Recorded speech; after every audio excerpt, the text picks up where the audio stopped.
Lisa here from Kinder Canine Mind in Motion. I recently posted a video, something about functional movement exercises, and I'll post the link below so that you can reference the right one. And I thought I should add a little bit of an add-on to that to explain functional movement. I've had some conversations in the last couple of days that made it clear to me that there's, definitely some misunderstanding, about what that refers to and why it's even important.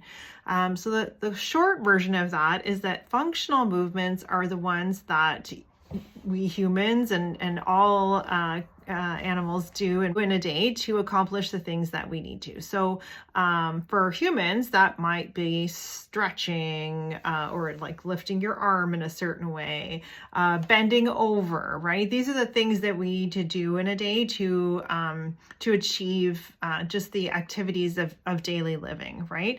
And so with dogs, functional movements would be often described as something similar, right? So it could be that they have to, walk a certain way, walk over a pile of sticks, or they need to go up and down some steps to get somewhere, or they need to bend their head down to get food, and sniff and things like that, and lift their head up to sniff. So these are all just natural, what we call functional movements.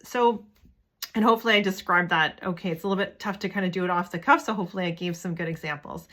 And one of the things that a dog, just like a person, can do is lose the ability to perform regular everyday functional movements in a way that is beneficial or physically healthy for their body, right? Okay, so let's take a dog, let's say, who maybe rolled their ankle chasing something, and so then that dog is kind of hobbling around. You go to the vet office and they let you know, okay, yep, it's not a fracture or anything like that, but your dog continues to hobble over the next few days, right?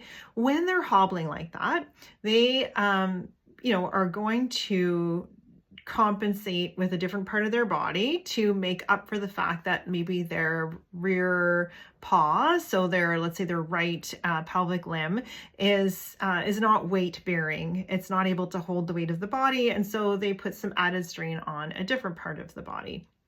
And one of the things we want to do is create situations for them that allow them and encourage them and give them the opportunity to regain the balance that they lose after that foot is able to weight bear again.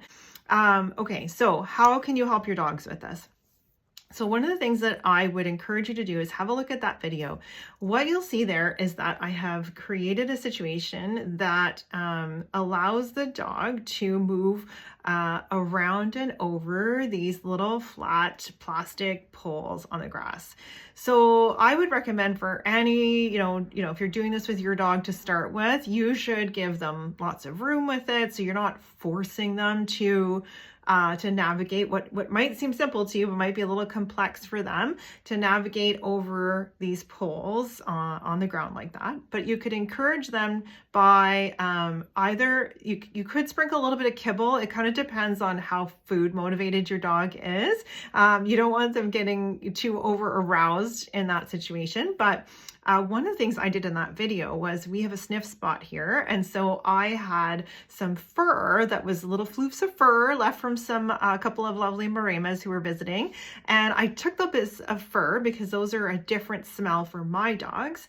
And I sprinkled them around those poles to give my dogs something to sniff. Now, unfortunately, of course, I'm recording the video out there, and it is I don't know, some sort of hunting season at the marsh not far from me, and so my dogs were a little bit over aroused because of some of the gunshots that were going on, and so in order to especially my little cattle mix, to get Churro refocused on the activity and less distracted and nervous about the gunshot she was hearing, which we can hear from in the house too. So this was a great activity for her to take her mind off of it.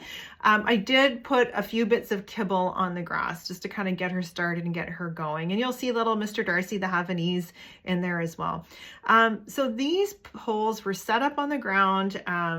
They were kind of close together just so I could show you in the video from being a little close instead of really far away.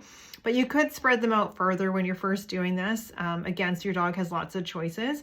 But what it does, you'll see, is it causes your dog then is stepping over something. And as the dog gets more and more strength built up, then we can make these, with Gallon myotherapy, we call them messy poles. We can make these messy poles activities a little bit more complicated to encourage some more complex movements for our dogs. So essentially we want to have a dog that has the physical strength to move in all of the planes of movement that are available to the body, right? Including that side to side, the back and forth, the twisting, back and forth motions. So what's the benefit of doing it this way with messy poles? You're like, Lisa, why can't I just, get my dog and, why aren't you luring the dog over these poles and showing them where to go? Why did you put smelly things on the ground to make them interested instead? This is because I don't want my dog to, and this is the other reason why I really use food in a very limited way. I don't want my dog to push through the pain that is telling them when they shouldn't do something, because either I'm luring them with a piece of food, or there's so much food on the ground that they're ignoring the pain to go get it. Now, why is this a problem? Okay, so why do we have a pain response? We have a pain response so that it's our body telling us, don't do that thing because you don't have either the strength, or you're going to injure yourself, blah, blah, blah, blah, blah, right? That's why. So I don't want my dogs to think that they, or to push through pain to do something. I want it to happen really naturally and gradually. And so when I create this natural situation that is promoted by Gallon myotherapy, then I am giving the dog the opportunity to move in ways that are natural to them, and to lift and move their paws and exercise different parts of the body, but never in a way, hopefully, that is going to cause added strain. So you'll see those poles are completely flat on the ground. We're not doing jumping here. They're also very low to the ground. So even my little Havanese was able to kind of, move over them. Now, I mean, with a little dog like that, I'd probably use something even smaller. Again, he's done lots of, he's totally capable of that. He's got really, great mobility. But, they were, apart a little bit, right? So they weren't stacked on top of each other, that kind of thing. If I was going to make it more complicated, if my dog is, doing really well, I'm seeing really good movement, I'm finding that, in my, assessment as a myotherapist, that I'm not seeing signs of inflammation, that sort of thing, then I might look to make this activity a little bit more challenging. Now, again, I am not trying to challenge my dog's brain. The purpose of the activity is not to, make them think through something. I want them just to move through it. Okay? That's the beauty of it. That's where the flexibility is gained, that's where the strength is gained, that's where the body confidence is gained, okay, is creating those situations. So have a look at that video, and if you have questions, post them in the comments. I'll have a look. It's helpful to me, though, if you just reach out to me by email, because then I won't lose track of them, and we won't get caught up in some, a conversation and then I lose track of it on the channel. But have a look at the video, see what I'm doing there, and it's a very simple way.